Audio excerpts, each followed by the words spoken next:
명절 잘 보내셨어요? 네, 반갑습니다. 같이 기도드리겠습니다.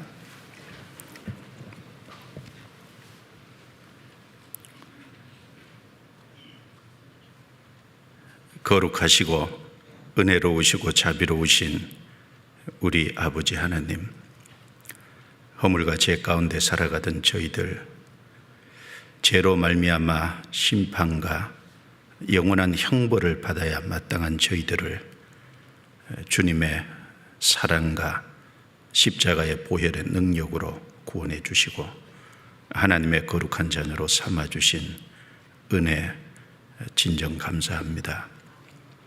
오늘 이 시간도 주님 피로 구속함을 입은 귀한 형제 자매들이 한자리에 모여 주님의 말씀으로 거룩한 교제를 나누도록 허락해 주심을 감사합니다.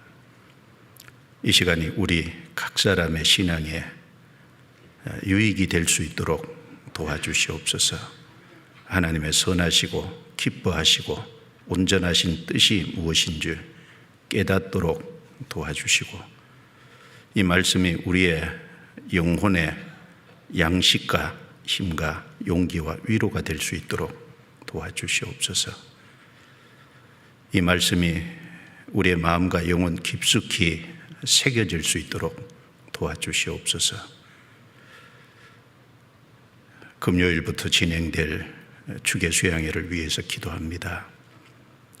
이번에도 많은 영혼들이 참여할 수 있도록 도와주시고, 이번에도 주님의 크신 역사로 많은 사람이 구원을 받음으로 하나님께 영광이 되게 해주시고, 그 일에 우리 각 사람을 귀하게 사용해 주옵소서. 성도들이 연합함으로 주님의 선을 이룰 수 있도록 도와주시옵소서. 이 시간 이곳에 함께하지 못한 성도들도 어느 곳에 있든지 합당하신 은혜로 채워주시고 도와주셔서 우리 중에 아무도 실족하는 사람이 없게 도와주시옵소서. 우리를 구원해 주신 주 예수님 이름으로 기도드리옵니다. 아멘. 성경 창세기 21장을 찾겠습니다. 창세기 21장.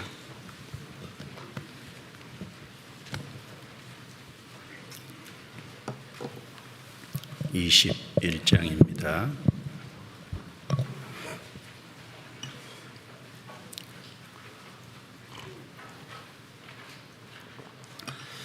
1절 말씀부터 7절 말씀까지 읽을 텐데요, 5절까지는 제가 읽고 6절 7절은 같이 읽겠습니다. 21장 1절입니다. 여호와께서 그 말씀대로 사라를 권고하셨고 여호와께서 그 말씀대로 사라에게 행하셨으므로 사라가 잉태하고 하나님의 말씀하신 기한에 미쳐 늙은 아브라함에게 아들을 낳으니 아브라함이 그 낳은 아들 곧 사라가 자기에게 낳은 아들을 이름하여 이삭이라 하였고, 그 아들 이삭이 난 지 8일 만에 그가 하나님의 명대로 할례를 행하였더라. 아브라함이 그 아들 이삭을 낳을 때 100세라. 6절은 같이 읽습니다. 사라가 가로되 하나님이 나로 웃게 하시니 듣는 자가 다 나와 함께 웃으리로다. 또 가로되 사라가 자식들을 전 먹이겠다고 누가 아브라함에게 말하였으리오마는 아브라함 노경에 내가 아들을 낳았도다 하니라.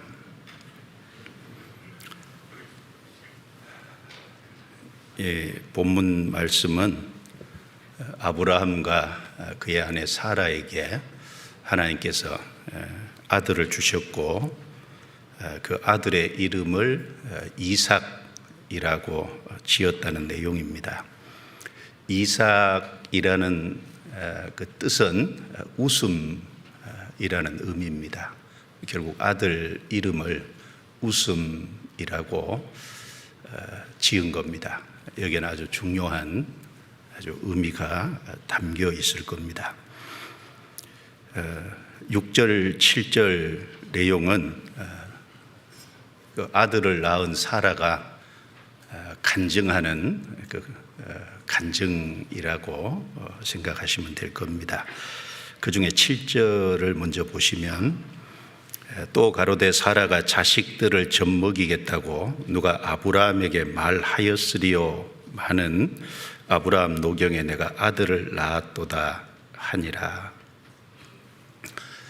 이 이삭을 낳았을 때 우리가 잘 아는 것처럼 사라의 나이는 90세입니다.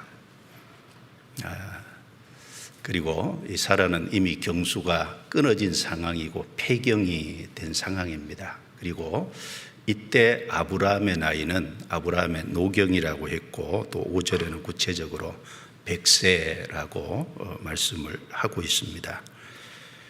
이 두 사람은 자식을 낳을 수 없는 몸 상태고 자식을 낳을 수 있는 확률은 0%입니다.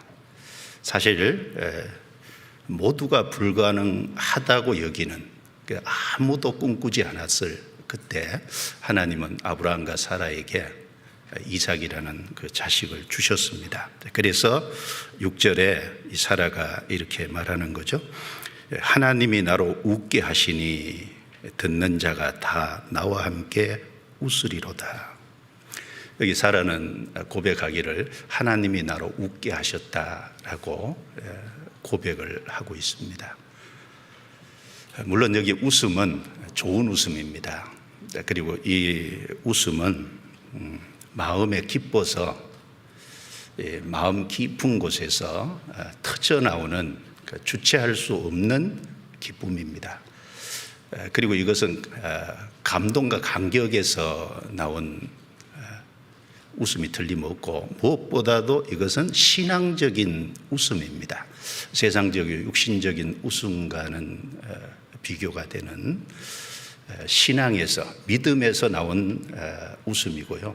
그리고 이 웃음은 사라가 하나님을 경험한 데서 나오는 웃음입니다. 사라는 특별히 나로 웃게 하시는 하나님을 경험했습니다. 그리고 이 사라의 경험은 사라 한 사람뿐 아니라 듣는 자가 다 나와 함께 웃으리로다 이 표현을 통해서 알 수 있는 것처럼 웃게 하시는 하나님이라는 그 하나님을 주변의 많은 사람들이 간접적으로 경험하고 또 함께 웃을 수 있도록 했습니다. 제가 오늘 이 설교 본문을 잡은 이유는 제가 학예수양회가 끝나고 지역 주일 설교 단상회로 설교 중인데 제가 이제 원래 원고에 없었던 내용인데 갑자기 설교하다가 이 본문이 떠올랐어요. 그리고 이 5절 6절이 떠올라서 마음에 큰 어떤 그 위로와 기쁨이 된 적이 있는데 그래서 그 여운이 좀 남아서 좀 같이 나눠보고 싶어서 이 주제를 선택했습니다. 그래서 오늘 나로 웃게 하시는 하나님 이 주제로 좀 말씀을 드려보겠습니다. 여기 이삭의 이름이 웃음이고 그리고 이제 사라가 고백하기를 하나님이 나로 웃게 하셨다라고 했는데 이 웃음은 좋은 거고 귀한 거지 않습니까? 웃음이 얼마나 좋은 것입니까? 하나님께서 사람을 만드실 때 하나님의 형상을 닮은 영을 가진 존재로 만드신 동시에 하나님처럼 지식과 감정과 의지를 가진 인격적인 존재로 하나님이 사람을 만드셨습니다. 그 중에 특별히 슬퍼하고 기뻐하고 울고 웃는 이런 정서적인 기능도 사실은 하나님이 우리 몸에 만들어 넣어주신 거지 않습니까?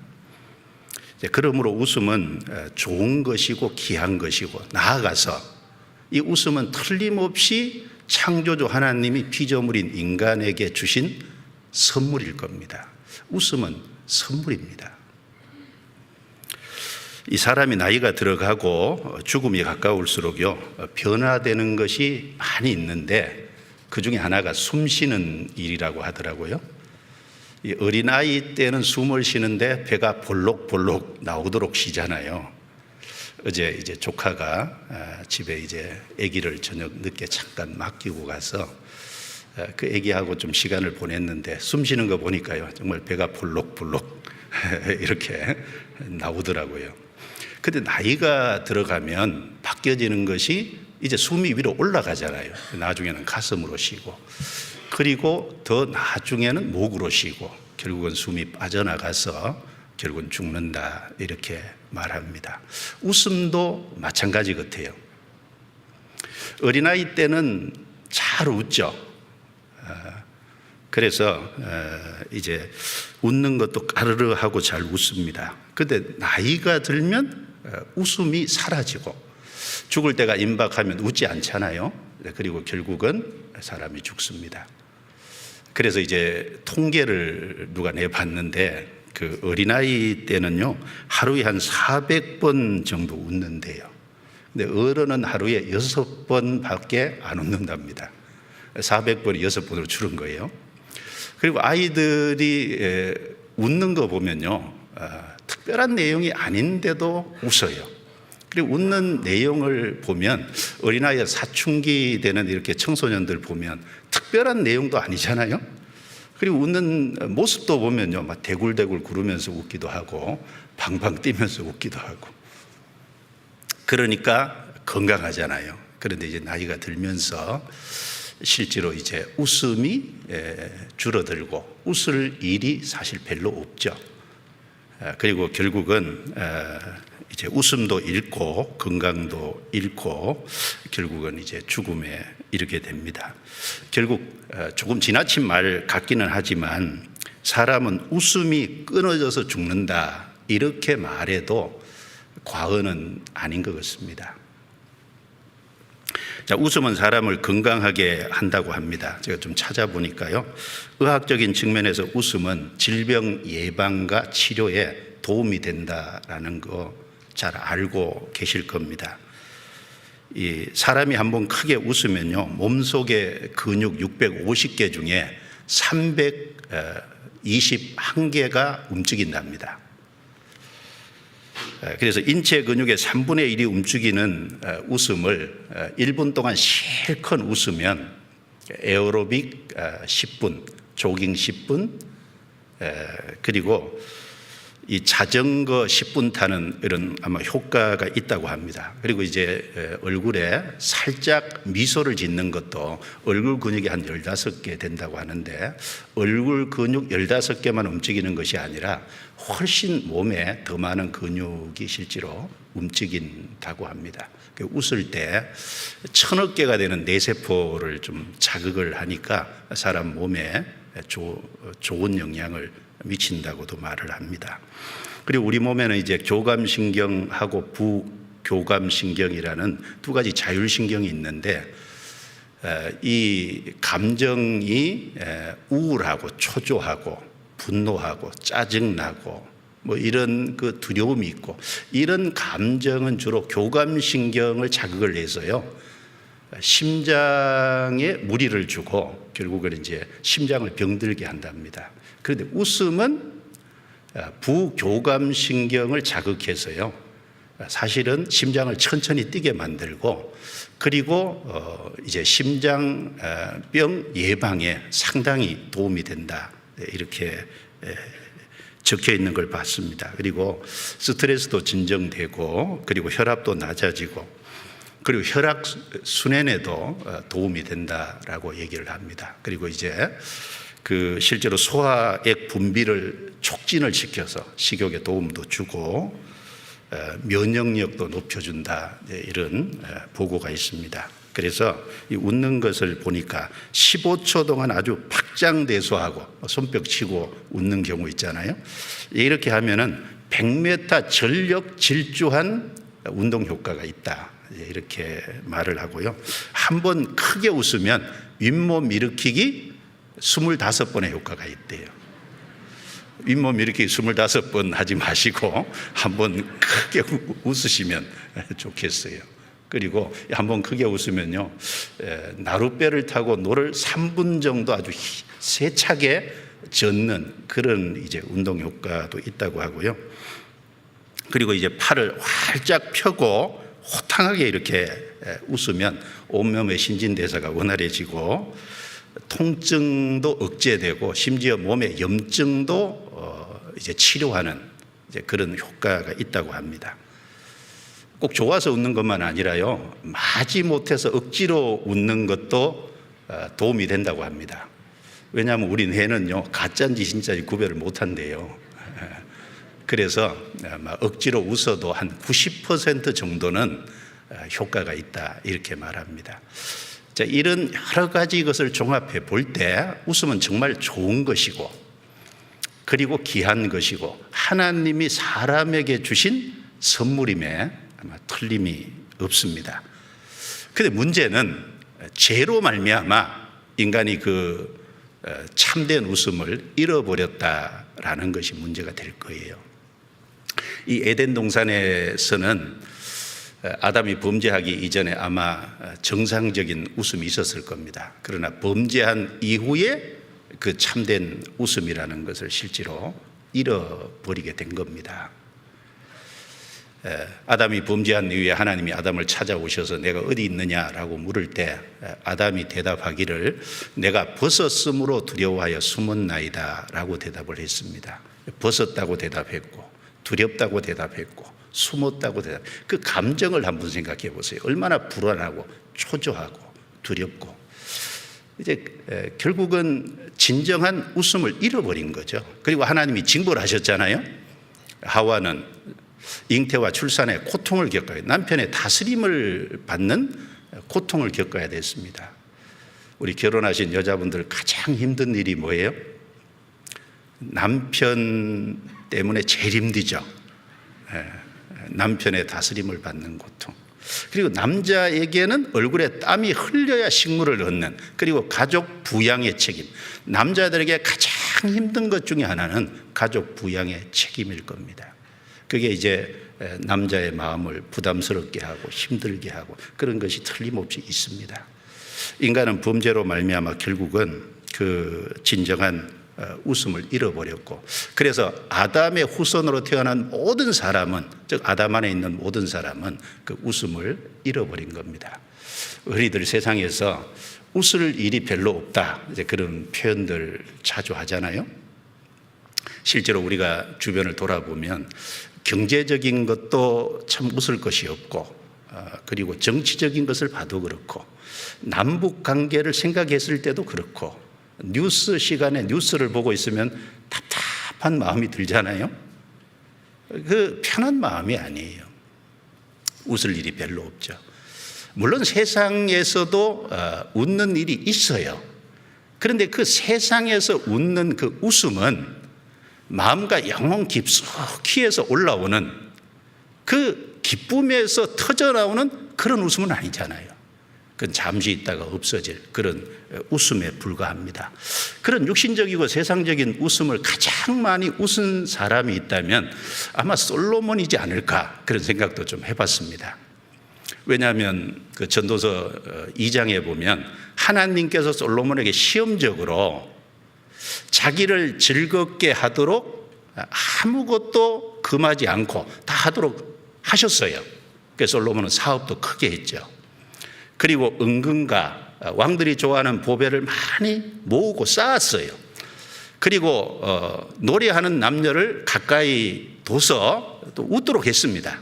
그리고 인생들이 좋아하는 처첩이 무려 1000명이지 않습니까? 그리고 자기가 원하는 것은 하나도 금하지 않고 다 했다고 했습니다. 그런데 솔로몬이 웃음을 어떻게 정의했죠? 전도서 2장 2절에 보시면 내가 웃음을 논하여 미친 것이라 희락을 논하여 이르기를 저가 무엇을 하는가 하였도다. 자, 솔로몬이 그 모든 것을 해보고 육신적으로는 정말 많이 웃었을 거 아니에요? 육신적으로는 정말 모든 것을 갖췄으니까 나름대로 자기를 즐겁게 하려고, 재미있게 하려고 모든 것을 해봤는데 한마디로 웃음을 논하여 이르기를 미친 것이다. 여러분 죄송합니다만 미치면 잘 웃잖아요. 그런데 그 미친 사람이 웃는 웃음에 무슨 의미가 있어요? 사실은 아무 의미 없이 웃는 거거든요. 그러니까 인생이 육신적으로 또 세상적으로 웃는 그런 웃음은 아무 의미 없는 거라는 이야기를 결국은 하고 있지 않습니까? 그것은 왜냐하면 마음과 영혼 깊숙이 그 기쁨에서 올라오는 참된 웃음이 아니기 때문에 그렇게 말씀한 겁니다. 성경 잠언 14장을 찾아보겠습니다. 잠언 14장. 잠언 14장입니다. 12절 13절입니다.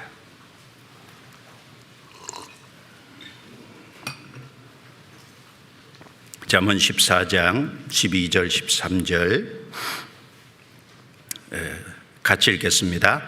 어떤 길은 사람의 보기에 바르나 필경은 사망의 길이니라. 웃을 때에도 마음에 슬픔이 있고 즐거움의 끝에도 근심이 있느니라. 이 세상적으로 보면 솔로몬 같이 육신적으로 잘 되면 그게 사람들이 좋아하는 길이고 그게 바른 길이라고 생각을 할 수 있을 겁니다. 그런데 왜 그게 미친 것이냐 하면은 웃을 때에도 마음에 슬픔이 없고 즐거움의 끝에도 근심이 있느니라. 겉으로는 웃고 있는데 즐기고 있는데 그 마음 속에 고통과 근심이 여전히 있는, 그거는 진정한 웃음이라고 할 수 없죠. 그래서 인간은 범죄함으로 말미암아 사실은 그 웃음을 잃어버린 겁니다. 아니, 잃어버린 것도 맞지만 빼앗긴 거라고 하는 것이 더 정확한 표현이 될 수 있을 거예요. 누가복음 4장 6절에 보면 마귀가 예수님을 시험하면서 이것은 내게 넘겨준 것이므로 내가 원하는 자에게 주노라. 넘겨준 거라 그랬어요. 범죄로 말미암아, 마귀의 유혹으로, 시험으로, 불순종으로 말미암아 결국은 인간은 진정한 웃음을 잃어버리고 기쁨을 빼앗겼습니다. 오히려 그런 이제 세상적이고 육신적인 그것이 전부인 줄 알고 그것으로 기뻐하고 그것으로 만족하고 그렇게 하는 사람에게는 오히려 화가 있다고 예수님 말씀하셨잖아요. 누가복음 6장 25절에 화 있을진저 너희 이제 웃는 자여 너희가 애통하며 울리로다 라고 말씀했습니다. 자, 그렇게 웃는 자에게는 화가 있다. 왜요? 사실은 사람의 마음 깊숙이 영혼의 갈등이 있고 그리고 사람은 죄로 말미암아 심판과 멸망을 받을 수밖에 없는 그 영원한 운명이 있는데 그것을 무시한 채 육신이 전부인 줄 알고 그게 웃는다면 그것이 잠시 후에 죽음을 건너가면 심판을 받고 영원한 지옥에 들어가니까 결국은 하나님 보실 때 그는 거짓된 웃음이다 라고 말씀한 겁니다. 그래서 오히려 그 자기 영혼의 상태를 알고 영원한 운명을 안다면 어떻게 해야 될까요? 야고보서 4장 9절에 슬퍼하며 애통하며 울지어다 너희 웃음을 애통으로 너희 즐거움을 근심으로 바꿀지어다 라고 말씀했습니다. 자, 그래서 인간은 결국은 그 웃음을 잃어버리고 빼앗겼는데 그 웃음을 잃어버리고 빼앗긴 그 인생을 위해서 하나님께서 하나님 편에서 진정한 기쁨과 웃음을 준비해 주신 겁니다. 하나님이 사람에게 준비해 주신 게 참 많죠. 사도행전 17장 24절 25절에 보면 생명과 만물과 호흡을 친히 주셨잖아요. 그리고 시편 127편 3절에 보면 하나님이 그 사랑하는 자에게 잠을 주시는도다. 건강을 위해서 잠도 주시고 그리고 사도행전 14장 17절에 보면 너희에게 하늘로서 비를 내리시며 결실기를 주시는 선한 일을 하사 음식과 기쁨으로 너희 마음을 만족케 하셨느니라. 특별히 거기 음식과 기쁨이라 그랬어요. 하나님 음식을 주시고 또 기쁨을 주시기를 원하십니다. 자, 그런데 한번 생각해 보세요. 죄가 있고 심판받아야 됐고 영원한 지옥에 들어갈 운명에 있는 사람에게 이 육신적인 기쁨과 즐거움은 사실 아무런 의미가 없습니다. 죄로 말미암아 심판받고 영원히 지옥에 들어갈 그 인생에게는 그 죄를 해결해 주시고 그 심판과 영원한 형벌 가운데서 건져 주실 구세주가 필요한 거예요. 그래서 하나님 편에서 그 기쁨과 웃음을 준비해 주신 거잖아요. 그분이 바로 구세주입니다. 구세주. 그래서 그 구세주께서 이 세상에 오셔서 십자가의 죽음과 부활을 통해서 영원한 속죄를 실제 이루시고, 그리고 우리가 구원받을 수 있는 복음을 완성해 놓으셨지 않습니까? 바로 구세주 되시는 예수 그리스도, 그 구세주가 완성하신 복음, 바로 그것이 인생을 위해서 하나님이 준비하신 가장 큰 기쁨과 웃음입니다. 자, 성경 누가복음 2장 찾아보겠습니다. 누가복음 2장.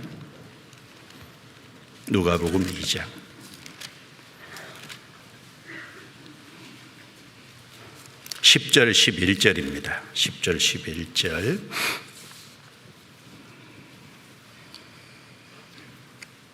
10절 11절 같이 읽겠습니다. 천사가 이르되 무서워 말라. 보라, 내가 온 백성에게 미칠 큰 기쁨의 좋은 소식을 너희에게 전하노라. 오늘날 다윗의 동네 너희를 위하여 구주가 나셨으니 곧 그리스도 주시니라. 예수님이 베들레헴에 탄생했을 때 베들레헴 그 지경 밖에서 양을 치는 목자들에게 하나님이 천사를 보내셨어요. 그리고 그 천사가 그 양치는 그 목자들에게 보라, 내가 온 백성에게 미칠 큰 기쁨의 좋은 소식을 너희에게 전하노라. 다윗의 동네에 구주가 나셨으니, 다윗의 동네가 베들레헴이잖아요. 곧 그리스도 주시니라. 바로 하나님이 큰 기쁨의 좋은 소식, 그래서 우리에게 웃음을 주시기 위해서 바로 그 예수 그리스도를 준비해 주신 겁니다. 근데 잘 생각해 보세요. 이삭의 이름을 웃음이라고, 이삭이라고 지으라고 명하신 분이 누구십니까? 창세기 21장에는 사라가 지었다고 했어요. 사라가 그렇게 지은 이유가 하나님의 말씀에 순종해서 그렇게 지은 겁니다. 창세기 17장 19절에 보면 하나님이 아브라함에게, 사라에게 아들이 있을 것을 말씀하시면서 그 아들의 이름을 이삭이라고 하라라고 하나님께서 명하신 겁니다. 그 이름은 하나님이 지정해 주신 거예요. 여러분, 아브라함은 성부 하나님의 그림자입니다. 이삭은 성자 예수 그리스도의 그림자예요. 바로 그 웃음이라는 이름을 계시할 때부터 하나님은 예수 그리스도를 통해서 우리에게 기쁨을 주시고 우리에게 웃음을 주실 것을 사실은 계시해 주신 겁니다. 그래서 이제 주님께서 그 구세주를 통한 완성하신 복음, 이제 우리는 회개하고 믿으면 바로 그 기쁨과 웃음을 얻을 수 있도록 하나님이 해 두신 겁니다. 그래서 구원받은 사람 속에는 바로 그 영혼의 참 기쁨, 마음의 참 기쁨, 그리고 그 마음의 기쁨에서 올라오는 진정한 웃음, 구원받은 사람은 그것이 있는 사람이에요. 그래서 사도행전 3장 19절에 보면 그러므로 너희가 회개하고 돌이켜 너희 죄 없이 함을 받으라. 이같이 하면 유쾌하게 되는 날이 주 앞으로부터 이를 것이요. 바로 예수 그리스도를 통해서 그 완성하신 복음을 믿으면 죄사함을 받죠. 죄사함을 받으면 유쾌하게 되는 날이 그랬는데 우리 번역은 날인데 원문에 보면 날들 복수입니다. 구원받은 그날도 기쁨이 있고 그 다음 날도 기쁨이 있고 주님 앞에 설 때까지 계속적인 기쁨이 있는 겁니다. 주님 앞에 서서도 영원한 기쁨이 있죠. 그래서 유쾌하게 되는 날들이라고 복수로 말씀을 하셨습니다. 그래서 베드로전서 1장 8절 9절에도 보면 예수를 너희가 보지 못하였으나 사랑하는도다. 이제도 보지 못하나 믿고 말할 수 없는 영광스러운 즐거움으로 기뻐하니 믿음의 결국 곧 영혼의 구원을 받음이라. 자, 믿어서 영혼의 구원을 받은 사람은 영광스러운 즐거움과 기쁨이 있다는 거예요. 왜 영광스러운 기쁨과 즐거움이라고 했냐면 이 세상적이고 육신적인 기쁨과 구별하기 위해서 영광스러운 즐거움과 기쁨이라고 한 겁니다. 그리고 앞에 수식어가 말할 수 없는, 말로 다 할 수 없는 영광스러운 기쁨과 즐거움이라고 말씀하셨습니다. 여러분, 구약 성경의 출애굽이나 바벨론 포로에서 이스라엘이 돌아오는, 출애굽은 애굽에 430년 있던 이스라엘 민족을 하나님이 이끌어내신 거고, 바벨론 포로에서 돌아오게 하신 것은 70년 동안 포로 생활을 하게 한 그 가운데서 다시 이스라엘 땅으로 돌아오게, 그 두 사건은 사실 우리 영혼을 구원해 주실 것에 대한 하나의 모형과 그림자지 않습니까? 바로 애굽이라는 그곳, 그리고 바벨론이라는 그곳은 바로 죄와 사망과 심판의 권세 아래 매여 있는 그 우리의 모습이잖아요. 그 가운데서 건져주신 것은 우리 영혼을 구원해 주실 것에 대한 하나의 그 모형인데, 그 출애굽하고 바벨론 포로에서 해방됐을 때 이스라엘 백성들이 얼마나 기뻐했습니까? 출애굽기 15장에 보면 그 노래를 불렀죠. 그리고 그 노래 끝에 출애굽기 15장 20절에 보면 모세의 누나 미리암이 소고를 잡았다 그러는데, 그 소고가 작은 북이거든요. 그리고 이스라엘 민족들도 다, 민족의 여인들도 다 소고를 잡았다, 작은 북을 들고요, 춤을 췄잖아요. 얼마나 기뻤으면 춤을 췄겠습니까? 그리고 바벨론 포로에서 해방됐을 때도 이스라엘 백성들의 입에는 웃음이 가득했습니다. 자, 시편 126편을 찾겠습니다. 시편 126편.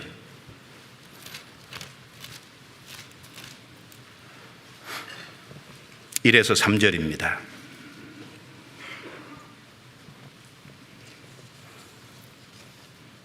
1에서 3절 천천히 같이 읽겠습니다.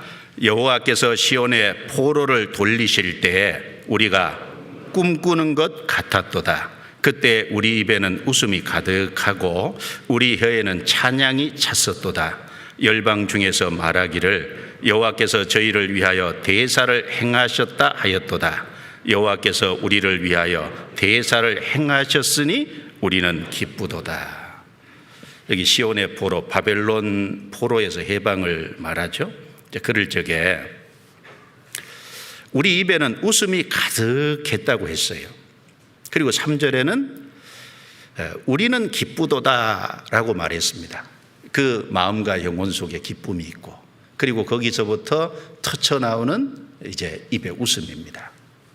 이제 왜 이런 웃음, 기쁨이 있을 수 있냐 하면은 하나님께서 대사를 행하셨기 때문에 그렇습니다. 바벨론 70년 포로 생활하는 거기에서 이스라엘 백성을 건져주시고 다시 이스라엘 땅으로 돌아가게 하신 그것은 정말 큰 대사죠. 출애굽한 것은 큰 대사 아닙니까? 그러나 그보다 훨씬 큰 대사는 그 출애굽하고 바벨론 포로에서 해방돼서 돌아온 사람은 다 죽었잖아요. 바로 죄와 심판과 멸망 가운데서 건져주시고 우리에게 영원한 천국으로 인도하는, 그건 얼마나 큰 대사입니까? 우리 영혼에 참된 기쁨이 있는 것은 당연하고, 그 영혼의 참된 기쁨과 즐거움에서 올라오는, 터져나오는 웃음은 이것은 자연적인 것이고 당연한 것입니다. 그래서 구원받은 사람에게는 그 기쁨이 있어요. 시편 5편 11절에 오직 주에게 피하는 자는 다 기뻐하며 주의 보호를 인하여 영영이 기뻐 외치며 주를 사랑하는 자는 주를 즐거워하리이다 라고 말씀했습니다.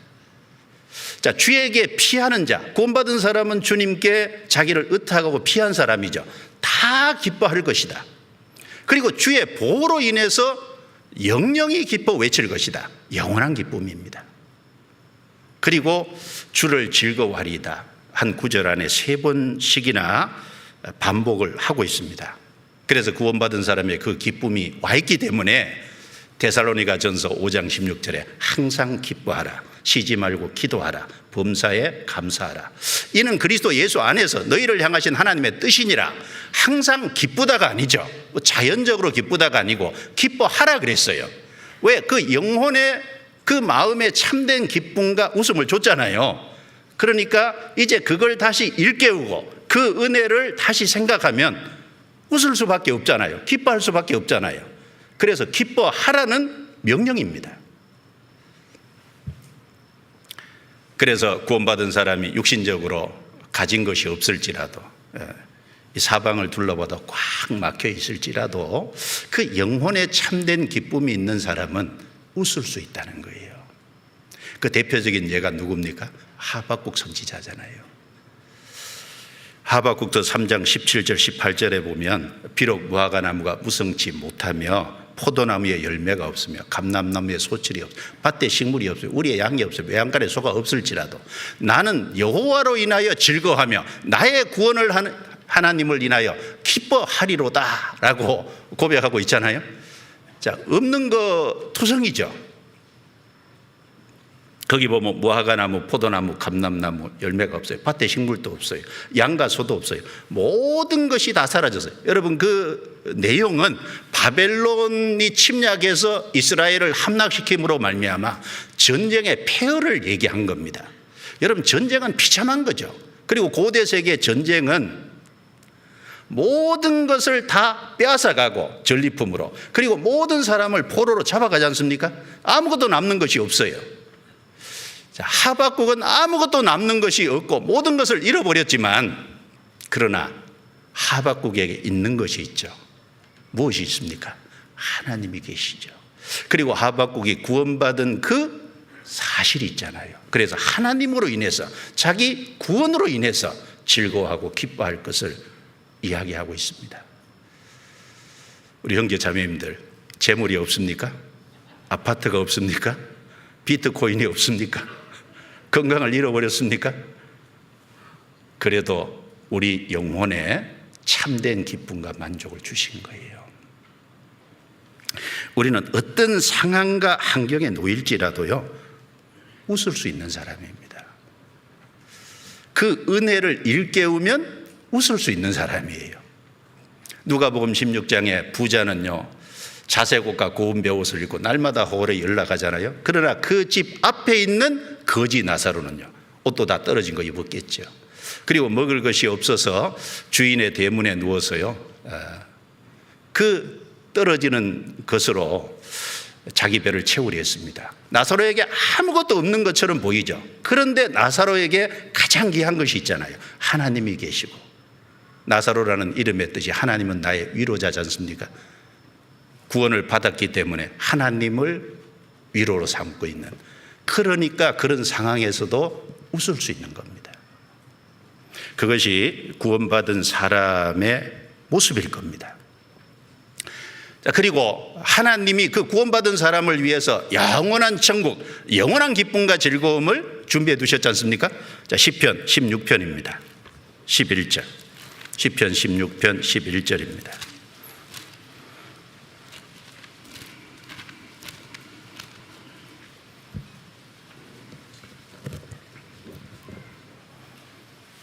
시편 16편 11절 같이 읽겠습니다.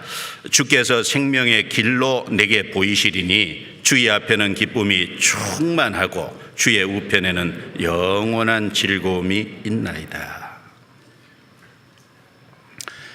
자, 이 시편 16편 내용은 예수님의 부활장이죠. 시편 16편 10절에 보면 주의 거룩한 자로 썩지 않게 하실 것임이니이다. 여기 주의 거룩한 자가 예수 그리스도죠. 예수 그리스도가 십자가에 죽으시고 무덤에 들어가시지만, 근데 예수님은 그 육체가 썩으신 게 아니라 다시 부활하셨지 않습니까? 그래서 사도행전 2장에 보면 이 시편 16편 10절의 내용이 예수님의 부활을 가리킨다고 말씀했습니다. 예수님의 이 죽음과 부활을 통해서 우리에게 생명을 주셨어요. 그러니까 주께서 생명의 길로 내게 보이시리니 우리는 구원을 받고 생명을 얻은 사람입니다. 주의 앞에는 기쁨이 충만하고 주의 우편에는 그냥 즐거움이 아니라 영원한 즐거움이 있다라고 말씀했습니다. 하나님은 전능자십니다. 그 전능자신 하나님께서 시편 43편 4절에 보면 다윗은 나의 극락의 하나님이라고 했어요. 자, 전능하신 하나님, 극락의 하나님이 우리에게 기쁨이라는 웃음이라는 것을 만들어주신 하나님이 영원한 천국은 얼마나 큰 웃음이 있게 해놓으셨을까요? 우리가 상상할 수 없을 겁니다. 고린도전서 2장 9절에 보면 하나님이 자기를 사랑하는 자를 위하여 예비하신 모든 것은 눈으로 보지 못하고 귀로도 듣지 못하고 마음으로도 생각지 못하였다 함과 같으니라. 다만 우리가 이 땅에 살면서 성령의 도우심으로 조금 맛보고 있을 뿐이에요. 요한계시록 19장 6절부터 8절 말씀에 보면 천상에서 진행되는 혼인잔치가 나옵니다. 구원받은 사람은 이 땅에서 정결한 처녀입니다. 그리고 약혼한 상태입니다. 이제 저 위에서 주님은 신랑이고 구원받은 사람은 신부로서 이제 결혼식이 치러집니다. 그 결혼식이 치러질 때 거기 보면 허다한 무리의 음성, 많은 물소리도 같고 큰 내성과도 같은 어마어마한 찬양이 불러집니다. 그 찬양의 내용 속에 보면 우리가 즐거워하고 크게 기뻐하여 그에게 영광을 돌리세라고 했습니다. 즐거워하고 그냥 기뻐가 아니라 크게 기뻐하여. 여러분, 이 땅에서도 육신적으로 가장 기쁘고 즐거웠을 때가 아마 결혼식 한 날이었을 거예요. 그런데 우리가 영원한 천국에 주님이 다시 오실 때 실제로 그 영원한 사랑 관계에 들어갈 때 그때는 얼마나 큰 기쁨이 있겠습니까? 주님이 우리를 위해서 그 기쁨을 준비해 두셨습니다. 그래서 실제로 구원받은 사람은 사라가 하나님이 나로 웃게 하셨다라고 고백한 것처럼 이미 영혼의 구원을 받은 사람이죠. 구원받은 사람을 위해서 영원한 즐거움과 기쁨이 예비되어 있죠. 바로 내게 이루어진 사실, 또 앞으로 이루어질 사실, 그걸 생각하면 우리도 똑같은 고백을 할 수 있을 겁니다. 하나님이 나로 웃게 하셨다. 자, 그리고 이 창세기 21장의 사라의 웃음은 어떤 웃음이었을까? 그걸 조금 구체적으로 좀 생각을 해보고 싶습니다. 틀림없이 육신적이고 세상적인 웃음은 아니에요. 이것은 신앙적인 웃음이고 믿음에서 나온 웃음입니다. 자기의 삶 속에서 하나님을 경험했기 때문에 나온 웃음이에요. 여러분, 사라는 어떤 하나님을 경험했습니까? 특별히 세 가지를 경험했습니다.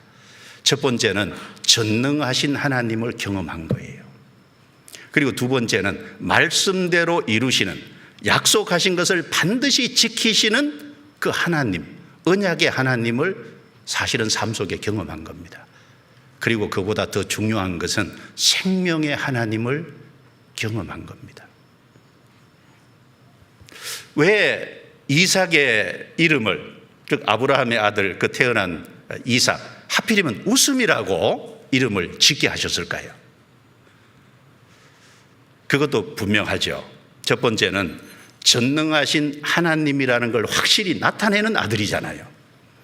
불가능한 데서 자식을 낳게 전능하신 하나님을 드러내는 아들이기 때문에 이삭이라고 지으라고 했습니다. 그리고 말씀대로 태어난 자식이기 때문에 이삭이라고 지은 겁니다. 동시에 생명의 통로가 됐기 때문에 이삭이라고 지은 겁니다. 세 가지 같이 생각해 볼까요?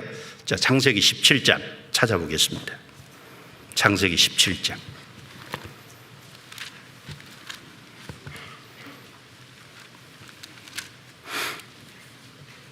창세기 17장 1절입니다.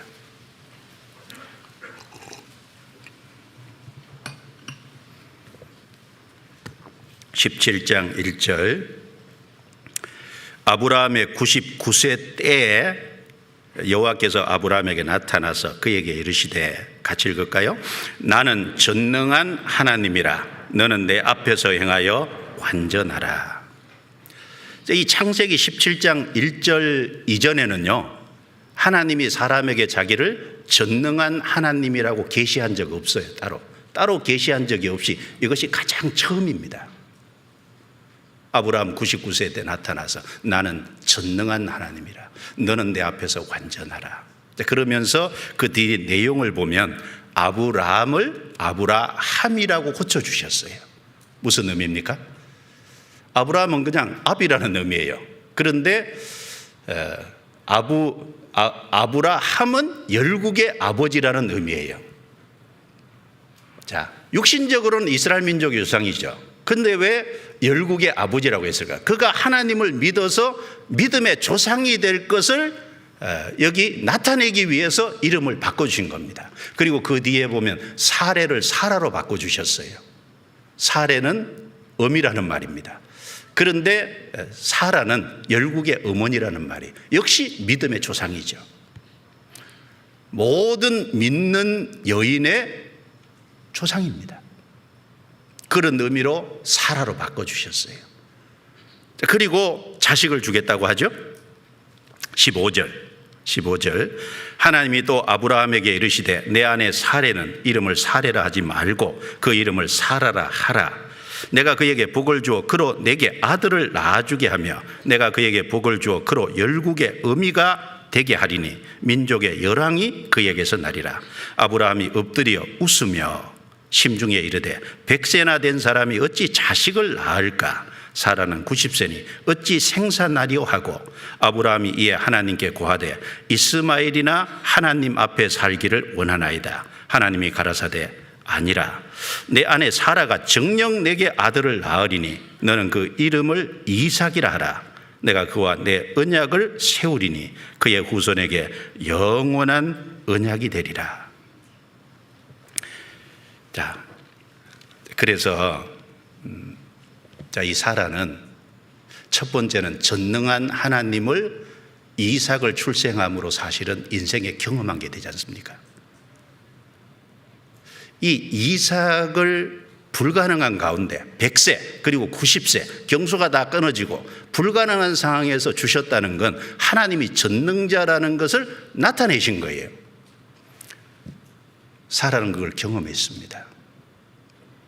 그래서 전능한 하나님임을 경험했기 때문에 하나님이 나로 웃게 하신다 그 표현 속에 신앙에서 나온 웃음인 동시에 바로 전능한 하나님이라는 확실한 사실을 나타내주는 아들이 누구예요? 이삭이잖아요. 평생 살면서 그것이 아주 확실했을 겁니다. 그리고 18장에 보면 아브라함에게 나타나셔서 또 얘기하셨죠. 10절 그가 가라사대 기한이 이를 때 내가 정녕 내게로 돌아오리니 내 아내 사라에게 아들이 있으리라 하시니 사라가 그뒤 장막문에서 들었더라. 아브라함과 사라가 나이 많아 늙었고 사라는 경수는 끊어졌는지라. 사라가 속으로 웃고 이르되 내가 노쇠하였고 내 주인도 늙었으니 내게 어찌 낙이 있으리요. 여호와께서 아브라함에게 이르시되 사라가 왜 웃으며 이르기를 내가 늙었거늘 어떻게 아들을 낳으리요 하느냐. 14절 15절을 같이 읽겠습니다. 여호와께 능치 못한 일이 있겠느냐? 기한이 이를 때에 내가 내게로 돌아오리라. 사라에게 아들이 있으리라. 사라가 두려워서 승인치 아니하여 가로되 내가 웃지 아니하였나이다. 가라사대 아니라 내가 웃었느니라. 자, 이 말씀의 14절에도 여호와께 능치 못한 일이 있겠느냐? 전능자라는 것을 강조하고 계시잖아요. 아브라함에게도 사라에게도 하나님은 전능자라는 것을 알려주시기를 원했습니다. 이 사라와 아브라함은 인생 속에서 이삭이 태어남으로 말미암아 전능하신 하나님을 실제 경험하게 된 겁니다. 자기 아들을 통해서. 그리고 두 번째는 말씀대로 난 자녀잖아요. 말씀을 그대로 이루시는 언약을 반드시 지키시는 하나님을 사라나 아브라함은 인생에서 경험한 거예요. 그래서 창세기 21장 1절에 보면 여호와께서 사라 그 말씀대로 사라를 권고하셨고 여호와께서 그 말씀대로 사라에게 행하셨으므로 사라가 잉태하고 하나님의 말씀하신 기한에 미쳐 늙은 아브라함에게 아들을 낳았다라고 말씀하셨잖아요. 그 말씀대로 3번이나 강조했어요. 말씀대로 난 아들입니다. 그리고 가장 중요한 것은 생명의 하나님을 경험한 거예요. 보세요. 이 창세기 17장에 보면 두 번이나 아브라함을 아브라함이라고 고쳐주시고 사레를 사라고 고쳐주셨어요. 다 그리스도와 관계된 거죠. 아브라함이 열국의 아버지가 되고 사라가 열국의 어머니가 되려면 그리스도가 오셔야 돼요. 그리스도가 오셔서 복음을 완성하셔야만 그게 가능한 얘기가 됩니다. 그래서 그 그리스도께서 완성하신 복음이 전 세계에 전해질 때만이 열국의 아버지고 열국의 어머니가 될 수, 믿음의 조상이 될 수 있는 겁니다. 그리고 여기 중요한 말씀이 영원한 언약이라는 말씀이 있죠. 17장 19절입니다. 아까 읽은 말씀 속에 그 이름을 이삭이라 하라. 내가 그와 내 언약을 세우리니 그의 후손에게 영원한 언약이 되리라. 여기 영원한 언약, 후손, 구체적으로 누구 말한 겁니까? 예수 그리스도를 말. 영원한 언약은 그리스도와 관련된 거예요. 그래서 여기 이름을 계시한 것부터 영원한 언약을 언급한 것부터 아브라함과 사라의 이름을 바꿔주신 모든 것이 예수 그리스도를 보내주실 것이 이미 예언되고 있잖아요. 사라가 그걸 정확하게 깨달았는지 안 깨달았는지 알기는 어렵지만 분명한 것은 그리스도가 계시된 겁니다. 바로 이 이삭이 생명이고 생명의 통로가 되기 때문에 웃을 수 있는 거예요. 기뻐할 수 있는 겁니다. 여러분, 인생에서 전능하신 하나님을 경험하고 인생에서 하나님이 말씀대로 이루시는 분이라는 걸 경험하고 바로 인생에서 생명을 얻는 것을 경험하면 진짜 웃을 수 있지 않아요? 그 사람들이 누구예요? 구원받은 우리잖아요. 하나님이 나로 웃게 하신다. 이건 사라의 고백일 뿐 아니라 구원받은 모든 사람의 고백이어야 마땅할 겁니다. 그리고 이 창세기 17장 18장의 아브라함과 사라의 웃음하고 그 창세기 21장의 사라의 웃음하고는 너무나도 큰 대조적인 내용이죠. 이 창세기 17장 18장 이 내용은요, 기가 막혀 웃는 허탈한 웃음이에요. 말도 안 되는 거라고 생각해서 웃는 웃음이에요. 자포자기한 웃음이잖아요. 이것은 분명 불신이 깔려 있습니다. 불신하려고 한 건 아니겠지만 그러나 불신이 깔려 있는 웃음인 것은 틀림없어요. 그런데 하나님이 이런 웃음을 창세기 21장에 믿음에서 나온 웃음으로, 신앙적인 웃음으로, 감격과 감동에서 나올 웃음으로, 하나님을 경험해서 나온 웃음으로 바꿔주셨잖아요. 변화시켜 주셨잖아요. 사라가 이야기했습니다. 내게 무슨 낙이 있으리요. 결국은 아무 낙이 없기 때문에 그 슬픔과 고통에서 나오는 웃음이 17장, 18장의 웃음이라면 21장의 웃으면 정말 마음 깊숙이, 저 영혼 깊숙이에서 올라오는 참된 기쁨에서 나오는 웃음이 틀림없습니다. 하나님은 그 웃음을 그리스도를 통해서 우리에게 주신 거예요. 얼마나 감사합니까? 그리고 이 내용을 읽다 보면 아브라함이 웃었잖아요. 엎드려서. 사라도 웃었잖아요. 나중에 겁이 나서 두려워서 내가 웃지 않았다 끝까지 부인했지만 실제로 속으로 웃었거든요. 자, 웃었기 때문에 하나님이 웃음이라고 이름을 지어줬습니다. 하나님 유머가 크시죠.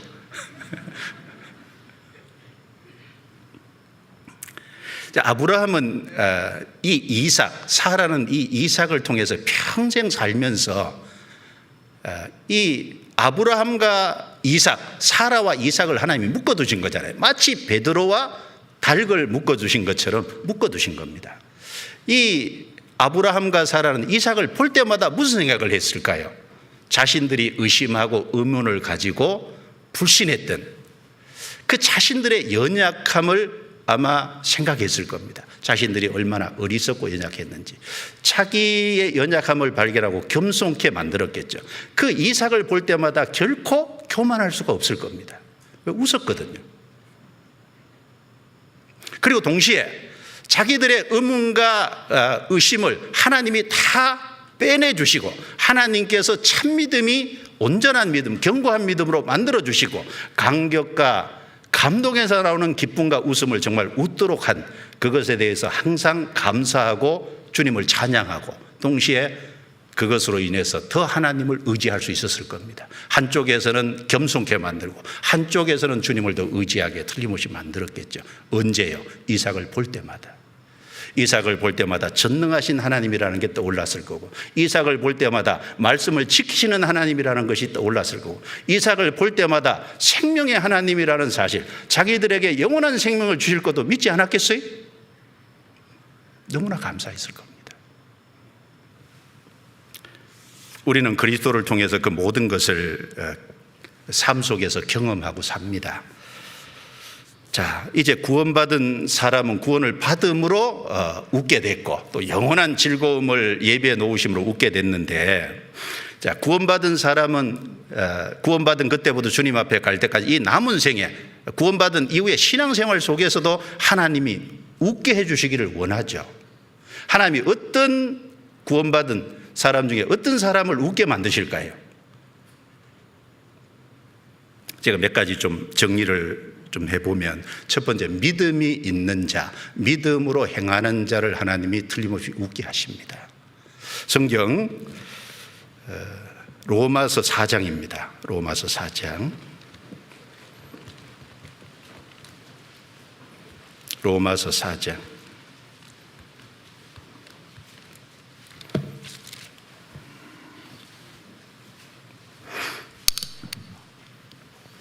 로마서 4장 19절부터 21절입니다. 같이 읽어볼까요? 그가 백세나 되어 자기 몸에 죽은 것 같음과 사라의 태에 죽은 것 같음을 알고도 믿음이 약하여지지 아니하고 믿음이 없어 하나님의 약속을 의심치 않고 믿음이 견고하여져서 하나님께 영광을 돌리며 약속하신 그것을 또한 능히 이루실 줄을 확신하였으니. 어떤 분은 아브라함이 불신이 많았지 않냐고, 믿지 못하고 그래서 내 집에 길리운 엘리에셀이나 후사가 될 겁니다. 하나님이 길리운 자가 아니라 태어난 자를 하나님이 후사로 세우시겠다고 분명히 얘기했죠. 그리고 그걸 이제 또 기다리지 못하고 자기 사라의 몸종 하가를 취해서 이스마엘을 낳고, 창세기 17장에 아까 읽은 내용 속에 이스마엘이나 살기를 원합니다. 이스마엘이나 후손이 됐으면 좋겠습니다. 여기 얘기했잖아요. 자, 그런 여러 가지 중간에 연약하고 부족한 부분들을 보였는데 여기 왜 이런 말씀을 했냐? 여기 보면 자기 몸에 죽은 것 같은가, 사라의 태에 죽은 것 같음을 알고도 믿음이 약해지지 않았다 그랬죠? 믿음이 없어 하나님의 약속을 의심치 않았다고 했습니다. 믿음에 견고하여져서 하나님께 영광을 돌렸다고 했고, 약속하신 그것을 또한 능히 이루실 줄을 확신했다고 했어요. 그러면 창세기 내용하고 좀 다르지 않느냐, 이렇게 말씀하는 분들이 있는데 잘 보시면 답이 나와 있어요. 19절에 그가 100세나 되어, 몇 세요? 100세가 돼서 완전해진 거예요. 아브라함 99세 때 나타나서 전능한 하나님이라 너는 내 앞에 어떡하라고요? 완전하라. 사실은 연약한 부분도 있고 여러 가지 어떤 불신적인 요소도 있지만 그런데 그 하나님이 그 모든 것을 걷어내신 거잖아요. 99세 아브라함이 웃을 때 하나님은 사라를 통해서 분명히 자식을 주겠다고, 그 후손을 통해서 영원한 언약을 세울 거라고, 이름까지 두 사람 이름까지 바꿔줬잖아요. 그때 아브라함은 정신 번쩍 차렸을 겁니다. 아, 내가 잘못했구나, 알았을 거예요. 사라에게도 사라가 웃었을 때 하나님이 책망하셨잖아요. 여호와께 능치 못한 일이 있겠느냐, 왜 웃었느냐고 했을 때 끝까지 웃지 않았다고 했지만 사라도 아마 그때 정신이 번쩍 들었을 거예요. 하나님은 아브라함과 사라에게서 그 모든 불신의 요소를 제거하신 겁니다. 그리고 이제 100세, 90세 되었을 때 믿음이 온전해졌어요. 그 온전해 주실 때 자식을 주신 겁니다. 이것은 우리에게 뭘 말합니까? 바로 믿음으로 살고 믿음으로 행하는 자에게 하나님이 웃음을 주실 것을, 신앙적인 웃음을 제공해 주실 것을 교훈하고 있지 않습니까? 히브리서 11장 11절에 보면 믿음으로 사라 자신도 나이 늙어 단산하였으나 잉태하는 힘을 얻었으니 이는 약속하신 자를 미쁘신 줄 알미라 라고 말했습니다. 약속하신 자를 미쁘신 줄 믿음으로 잉태하는 힘을 얻었다. 사라도 90세가 돼서 믿음이 온전해진 거예요. 자, 그리고 두 번째는 자기 위치를 끝까지 지키고 인내하며 기다리는 자를 하나님이 웃게 하십니다. 여러분, 아브라함은요, 하나님의 말씀을 따라서 가나안 땅에 왔는데 흉년, 창세기 12장에 흉년이 왔을 때 잠깐 애굽에 내려갔다 올라온 이후에요, 결코 가나안 땅을 떠난 적이 없습니다. 자기 조카 롯이 그 땅을 떠났을 때도 아브라함은 그 땅에 그대로 남았잖아요. 계속해서 그 땅에 끝까지 있었어요. 그게 뭡니까? 인내했습니다. 자기 위치를 끝까지 지킨 거예요. 그리고 하나님을 끝까지 기다린 거잖아요. 여러분, 주님이 오신다고 계속해서 말씀합니다. 우리는 주님 오실 때까지 끝까지 인내하고 기다려야죠. 어디서요? 하나님의 몸된 교회 안에서. 내가 해야 될 위치, 내가 지켜야 될 위치, 그걸 본분을 지키면서 끝까지 거기 거하면서 믿음으로 인내하고 기다리는 그 사람을 결국은 하나님은 웃게 하십니다. 아브라함과 사라를 웃게 하신 것을 통해서 그런 교훈을 받을 수가 있겠죠. 무려 25년을 기다려서 자식을 받았잖아요. 여기 구원받고 25년 안 된 분 많습니다.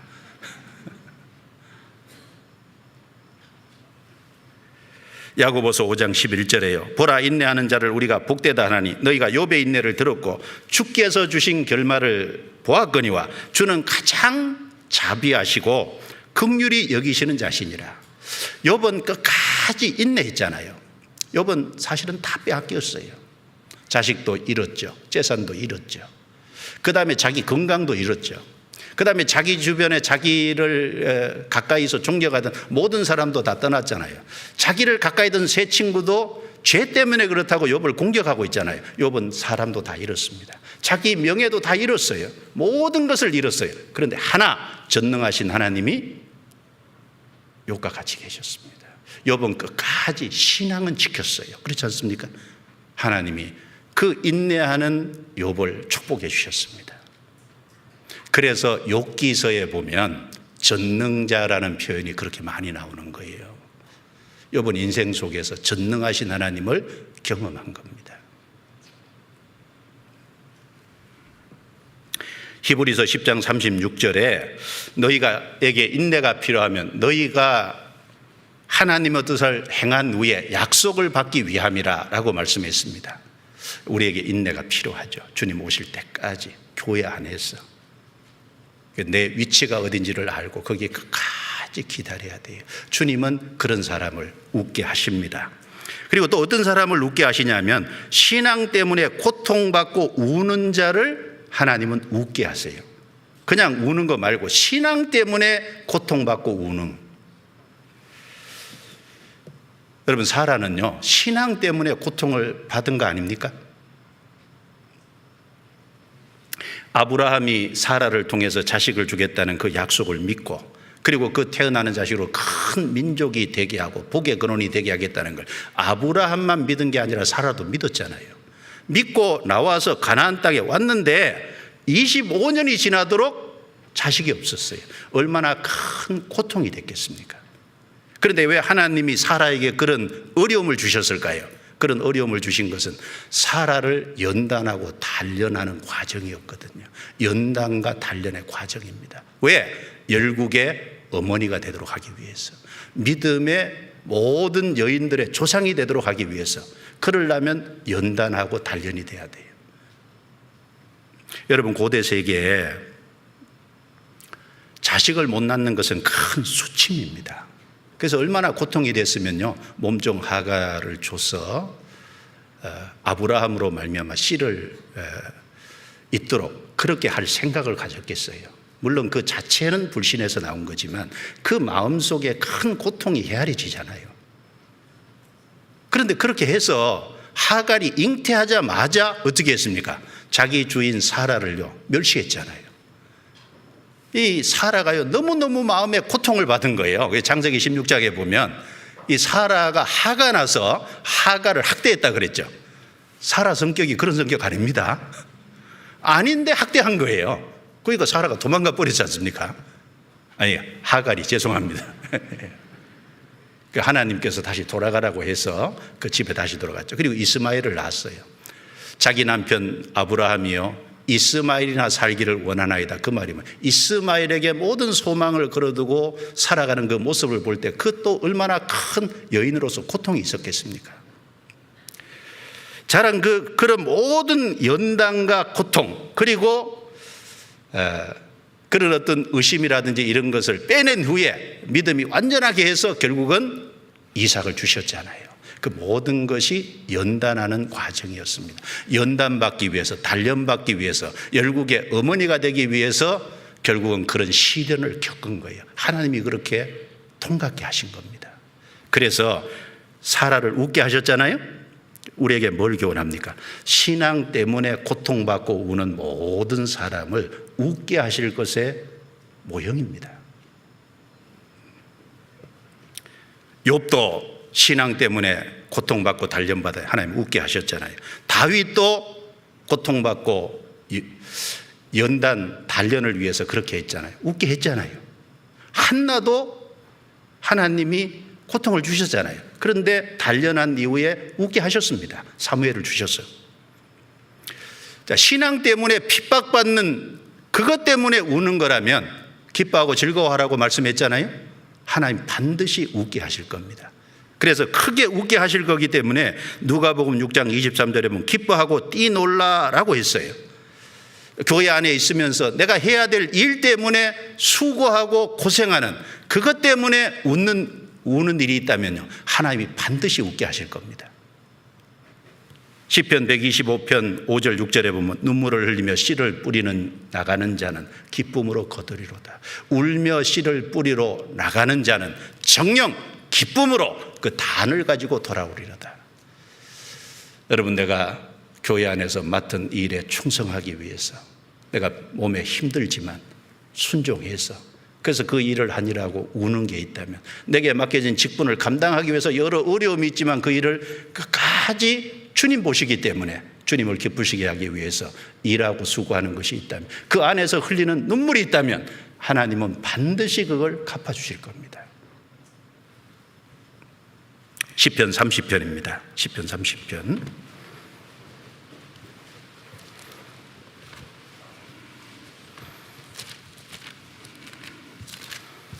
시편 30편.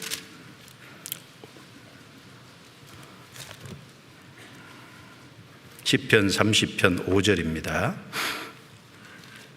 30편 5절 그리고 11절 두 구절을 같이 읽겠습니다. 그 노염은 잠깐이요 그 은총은 평생이로다. 저녁에는 울음이 기숙할지라도 아침에는 기쁨이 오리로다. 11절입니다. 주께서 나의 슬픔을 변하여 춤이 되게 하시며 나의 베옷을 벗기고 기쁨으로 띠띠우셨나이다. 여기 저녁에는 울음이 기숙할지라도 아침에는 기쁨이 오리로다. 우리가 이 땅에 있는 동안은 저녁이라고 할 수 있겠죠. 주님이 오실 때가 아침입니다. 슬픔이 있을지라도 주님이 오실 때 기쁨으로 바꿔주실 거예요. 슬픔을 변하여 춤이 되게 하며 베옷을 벗기고 기쁨으로 띠우리로다. 반드시 그렇게 해주실 겁니다. 그리고 어떤 자를 웃게 하실까요? 기도하는 자를 웃게 하십니다. 기도하는 자, 정말 주님을 의지하고 주님 역사를 이루기 위해서 주님께 간절히 기도하는 자. 그래서 요한복음 14장 24절에 지금까지는 너희가 내 이름으로 아무것도 구하지 아니하였으나 구하라 그리하면 받으리니 너희 기쁨이 충만하리라. 기쁨이 충만하다고 그랬어요. 기도하는 자를 웃게 하십니다. 그리고 또 하나님을 기쁘시게 하는 자를 하나님은 웃게 하십니다. 에녹은요, 하나님이 데려가시기 전에 하나님을 기쁘시게 하는 자라고 하는 증거를 받았다고 히브리서 11장 5절에 말씀하지 않습니까? 하나님을 기쁘시게 하는데 하나님이 기쁘시게 안 해주시겠습니까? 하나님은 반드시 웃게 하실 겁니다. 그리고 경험 속에서요, 우리 신앙의 경험 속에서 가장 기쁠 때가 언제예요? 다른 분은 모르겠습니다. 저는 가장 기쁠 때 중에 한 것이 전도한 사람이, 상담한 사람이 구원받을 때, 그게 가장 기쁘더라고요. 형제 자매들은 안 그렇습니까? 내가 전도한 사람이 구원받을 때, 그 구원받고 기뻐하는 모습을 보면 그게 그렇게 기쁘잖아요. 그 기쁨은 다른 기쁨하고 비교할 수 없을 거예요. 전도하는 사람, 영혼을 건지는 구령의 열정이 있는 사람, 하나님은 그 사람을 기쁘게 하십니다. 그 사람을 웃게 하십니다. 틀림없죠. R.A. 토레이 박사, D.L. 무디랑 같이 전도했던 분입니다. R.A. 토레이 박사가 이런 말을 했어요. 처음 한 영혼을 그리스도에게 인도하기 전까지는 구원의 즐거움을 조금밖에 알지 못했다. 구원을 받았는데 그 구원의 즐거움이 얼마나 큰지 몰랐다는 거예요. 그런데 비로소 한 영혼을 전도해서 구원받는 모습을 보니까 그 구원의 기쁨이 얼마나 큰지 더 알게 됐다는 겁니다. 예, 더 전도하면 더 알게 되겠죠. 더 많은 영혼을 건지면 더 크게 알게 될 겁니다. 크게 웃게 하실 거예요. 스펄전은 이런 말을 했습니다. 첫 아들을 낳은 젊은 어머니의 기쁨과도 힘겹게 전쟁에서 승리를 얻은 병사의 뿌듯함과도 비교할 수 없는 것이 영혼을 건지는 기쁨이다라고 했어요. 가장 순수한 기쁨이다라고 했습니다. 여러분, 하나님이 우리를 웃게 하시기 원하는데 전도해야 되지 않겠어요?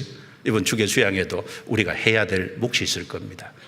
못 가시더라도 기도해야 될 몫이 있고, 전도하는 분들은 하나님이 주시는 그 기쁨이 또 있을 거예요. 웃게 하시는 게 또 있을 겁니다. 자, 그리고 마지막으로, 자, 구원받은 사람 언제 웃는 게 좋을까요? 자, 구원받은 사람이 언제 웃는 게 좋을 것 같아요? 예, 한 구절만 찾고 마치겠습니다. 잠언 31장 25절.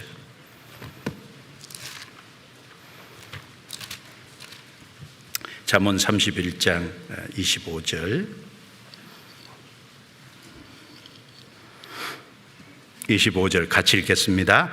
능력과 종기로 옷을 삼고 후일을 웃으며. 자, 현재 웃는 게 좋아요? 후일에 웃는 게 좋아요? 이 현숙한 여인은 후일을 웃으며 그랬어요. 후일을 웃는다는 건 현재는 울 수도 있다는 얘기예요. 이 현숙한 여인이 자기 남편에게 선을 행하고 높이고, 그리고 부지런히 일해서 아침부터 저녁까지 일해서 자기 집안 식구들을 돌보고, 그리고 그 수고한 것을 가지고 다른 사람에게 손을 펴고, 그리고 게을리 얻은 양식은 먹지 않고, 이제 이런 일을 할 수 있는 것은 그 바탕 속에 하나님을 경외하는 마음이 있기 때문입니다. 또 하나, 그는 후일을 웃기를 원했어요. 여러분, 우리가 정말 웃어야 될 때는 하나님 앞에서입니다. 우리는 영원한 천국에서 정말 웃어야 될 거예요. 거기서 웃는 웃음이 진정한 웃음일 겁니다. 이 땅에서 웃는 웃음 말고 영원한 천국에서 하나님 앞에서 거기서 웃는 웃음. 우리는 그 웃음을 위해서 지금 열심히 울어야 될 때도 있고 일해야 될 때도 있습니다. 그래서 나로 웃게 하시는 하나님, 창세기 21장에 사라가 그렇게 고백을 했는데 여러 가지로 좀 교훈을 받아봤습니다. 도움이 되고 또 묵상해 봤으면 좋겠습니다. 기도하겠습니다.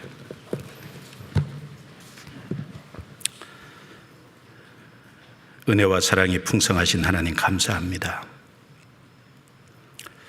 아무것도 아닌 보잘것없는 피조물인 저희를 사랑해 주시고 구원해 주셔서 하나님의 자녀 삼아 주신 거 너무나 감사합니다.